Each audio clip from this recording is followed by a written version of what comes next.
Hello दोस्तों, कैसे हैं आप सभी। आपका study with ID YouTube channel पर एक बार फिर से बहुत बहुत स्वागत है। आज हम संविधान की ऐतिहासिक पृष्ठभूमि के बारे में पढ़ेंगे। इस वीडियो में मैंने काफ़ी में शॉर्ट नोट्स में इस चीज़ ऐतिहासिक पृष्ठभूमि के बारे में बताने की कोशिश की है। तो अगर आपका वीडियो अच्छा लगे तो वीडियो को प्लीज़ लाइक कीजिए और कमेंट करके बताइए, और हमारे चैनल स्टडी विद आईडी को सब्सक्राइब कीजिए। और इस वीडियो का पीडीएफ आपको वीडियो के एंड में मिल जाएगा। तो इस वीडियो में हम संविधान की ऐतिहासिक पृष्ठभूमि के बारे में बात करेंगे। बहुत शॉर्ट नोट्स में हम इसके बारे में जानेंगे। संविधान की ऐतिहासिक पृष्ठभूमि को दो हिस्सों में डिवाइड किया गया हुआ है। एक है कंपनी का शासन और दूसरा है क्राउन का शासन। तो हम इस वीडियो में कंपनी के शासन के बारे में बात करेंगे। देन फिर अगले वीडियो में हम क्राउन के शासन के बारे में बात करेंगे। तो मोटा मोटा तौर पे हम समझ लेते हैं कि 1600 ईस्वी में ईस्ट इंडिया कंपनी व्यापार करने भारत आई थी, और महारानी एलिजाबेथ के चार्टर से उन्हें भारत में व्यापार करने का एकाधिकार मिला था। मतलब उस टाइम पे और कोई ब्रिटिश कंपनी भारत के साथ व्यापार नहीं कर सकती थी। फिर 1765 में बंगाल, बिहार और उड़ीसा के दीवानी अधिकार उन्होंने प्राप्त कर लिए ईस्ट इंडिया कंपनी ने, और 1857 के विद्रोह के बाद ब्रिटिश क्राउन ने शासन अपने हाथों में ले लिया, जो 1947 तक चला। और 1946 में संविधान सभा का गठन किया गया और 26 जनवरी 1950 को संविधान अस्तित्व में आया। ये तो एक मोटी मोटी कहानी हो गई। और आगे हम पढ़ेंगे एक्ट्स के बारे में। कंपनी के शासन के दौरान जो एक्ट्स आए, चार्टर एक्ट आए, उनके बारे में पढ़ेंगे। कंपनी का शासन 1773 से 1858 तक। तो सबसे पहला जो एक्ट था या चार्टर था 1773 का रेगुलेटिंग एक्ट।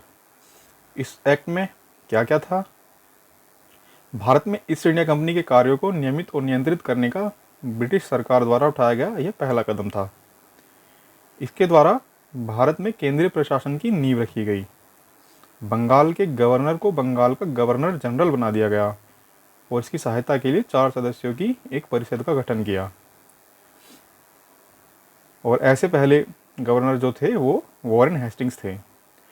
मद्रास एवं बम्बई के गवर्नर बंगाल के गवर्नर जनरल के अधीन हो गए। पहले ये तीनों अलग अलग हुआ करते थे, पर 1773 के रेगुलेटिंग एक्ट के बाद बंगाल के गवर्नर जनरल को मद्रास और बम्बई के गवर्नर जनरल से ऊपर कर दिया गया, और इन दोनों को बंगाल के गवर्नर जनरल के अंडर ला दिया गया। कलकत्ता में 1774 में एक उच्चतम न्यायालय की स्थापना की, जिसमें एक मुख्य न्यायाधीश थे और 3 अन्य न्यायाधीश थे। कंपनी के कर्मचारियों को निजी व्यापार और भारतीयों से उपहार और रिश्वत लेना प्रतिबंधित कर दिया गया। मोटा मोटा तौर पर इस एक्ट में ये सारी चीज़ें थी।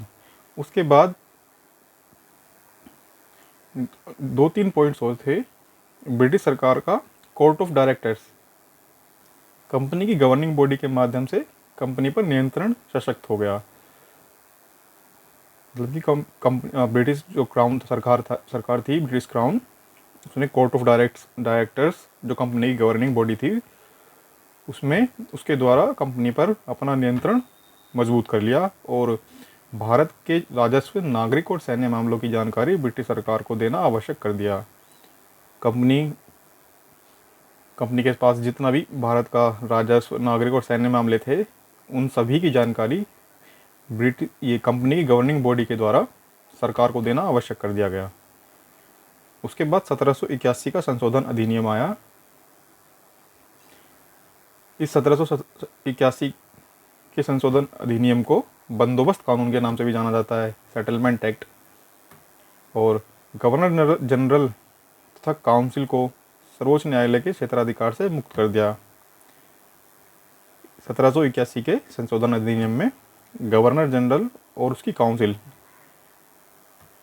को सर्वोच्च न्यायालय के क्षेत्राधिकार से मुक्त कर दिया गया, उनके ऐसे कामों के लिए जो उन्होंने पदधारण के अधिकार से किए थे। मतलब कि वो अपने पद पे रहते जो वो काम करते उनके उन उन कामों के लिए उन्हें किसी भी प्रकार का कोई दंड या सज़ा नहीं दी जा सकती थी सर्वोच्च न्यायालय के द्वारा। यही चीज़ कंपनी के सेवकों पे भी लागू हुई। कंपनी के सेवकों को भी उनके कार्य करने के दौरान की गई कार्यवाहियों के लिए मुक्त कर दिया गया। कलकत्ता के सभी निवासियों को न्यायालय के अधिकार क्षेत्र से में कर दिया गया। मतलब कलकत्ता के जितने भी निवासी थे उन सभी को सर्वोच्च न्यायालय के अधिकार क्षेत्र में ले आए। अब उनके ऊपर सर्वोच्च न्यायालय का कानून चलना था। उनके जितने भी वाद विवाद या मामले थे वो सर्वोच्च न्यायालय में उनका फैसला होना था। और सुविधा की गई कि न्यायालय हिंदुओं के निजी कानून के हिसाब से हिंदुओं को और मुसलमानों के निजी कानून के हिसाब से मुसलमानों के मामले तय करे, उनके जो वाद विवाद है वो सुलझाए। यानी कि यहाँ से सांप्रदायिकता की इन्होंने शुरुआत कर दी। उसके बाद 1786 का अधिनियम आया। 1786 का अधिनियम कुछ ज़्यादा बड़ा नहीं था, इसमें मोटा मोटा 2 पॉइंट इम्पोर्टेंट हैं। 1786 में कॉर्नवालिस बंगाल के गवर्नर जनरल बने, मगर गवर्नर जनरल बनने के लिए उन्होंने 2 शर्तें रखी। पहली, विशेष मामलों में अपनी काउंसिल के निर्णयों को ना मानने का अधिकार चाहिए था, और दूसरा, उन्हें कमांडर इन चीफ का पद भी चाहिए था। तो इन्हीं दोनों शर्तों को 1786 के कानून में प्रावधान के रूप में जोड़ दिया गया। उसके बाद 1793 का चार्टर एक्ट भारत में व्यापार के एकाधिकार को 20 वर्षों के लिए बढ़ा दिया गया। ईस्ट इंडिया कंपनी का जो भारत में व्यापार करने का एकाधिकार था वो 20 वर्षों के लिए और बढ़ा दिया गया। बोर्ड ऑफ कंट्रोल के सदस्यों व कर्मचारियों को भारतीय राजस्व से ही भुगतान किया जाए। यानी कि ईस्ट इंडिया कंपनी के बोर्ड ऑफ कंट्रोल के जो सदस्य थे और जो कंपनी के कर्मचारी थे उनका जो भुगतान होगा वो भारतीय राजस्व से ही किया जाएगा, ब्रिटेन से उनको भुगतान नहीं किया जाएगा। उसके बाद 1813 का चार्टर एक्ट, इसमें क्या क्या था, कंपनी के एकाधिकार व्यापार को समाप्त कर दिया गया। मतलब कि कंपनी जो एकाधिकार लेके आई थी कंपनी भारत में व्यापार करने का ब्रिटेन से, उसको अब क्राउन ने समाप्त कर दिया और भारतीय व्यापार को बाकी सभी ब्रिटिश व्यापारियों के लिए भी खोल दिया गया। हालांकि चाय का व्यापार और चीन के साथ जो कंपनी का व्यापार था उस पर ईस्ट इंडिया कंपनी का एकाधिकार बना रहा।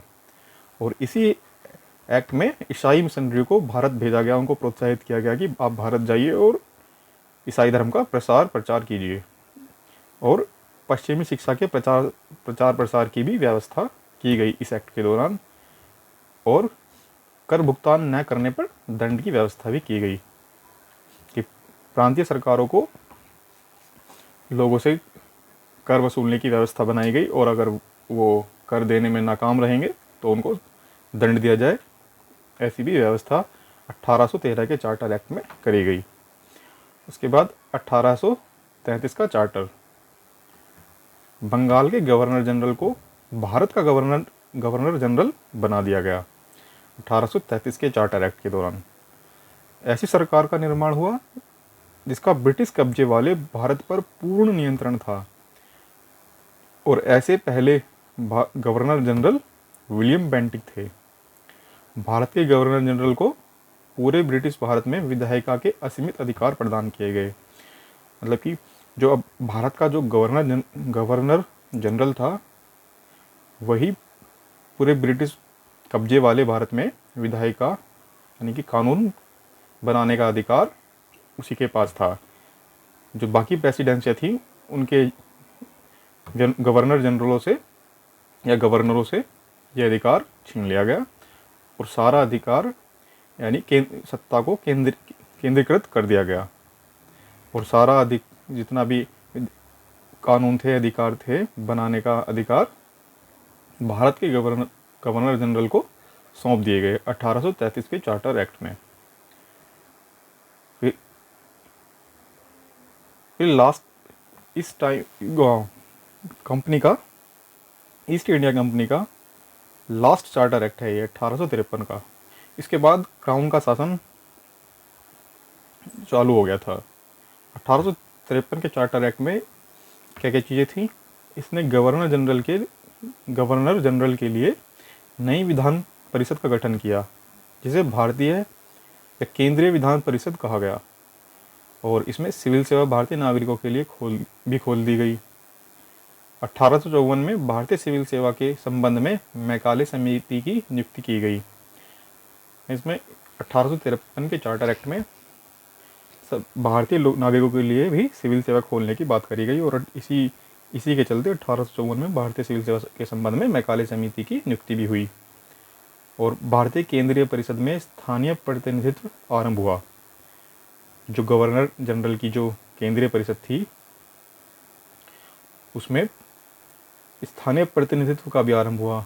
अब जो 6 नए सदस्य जो जोड़े गए थे, उसमें से 4 का चुनाव बंगाल, मद्रास, बम्बई और आगरा की स्थानीय प्रांतीय सरकार द्वारा किया जाना था। तो कंपनी का शासन यहीं तक था। इसके बाद हम अगली वीडियो में क्राउन का शासन या ब्रिटिश सरकार का शासन पढ़ेंगे 1858 के अधिनियम से आगे।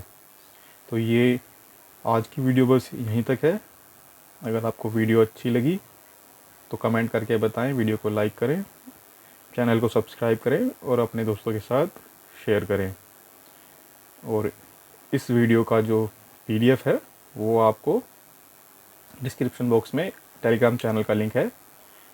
आप टेलीग्राम चैनल को ज्वाइन कीजिए और उसके अंदर आपको ये PDF मिल जाएगा। और बाकी हमारी सभी वीडियो के PDF भी वहीं उसी टेलीग्राम चैनल पर मिल जाएंगे। तो अगर आपको वीडियो अच्छी लगी तो प्लीज़ वीडियो को लाइक कीजिए और चैनल को सब्सक्राइब कीजिए। और ऐसी ही और वीडियोस को देखने के लिए हमारे साथ बने रहिए। Thank you.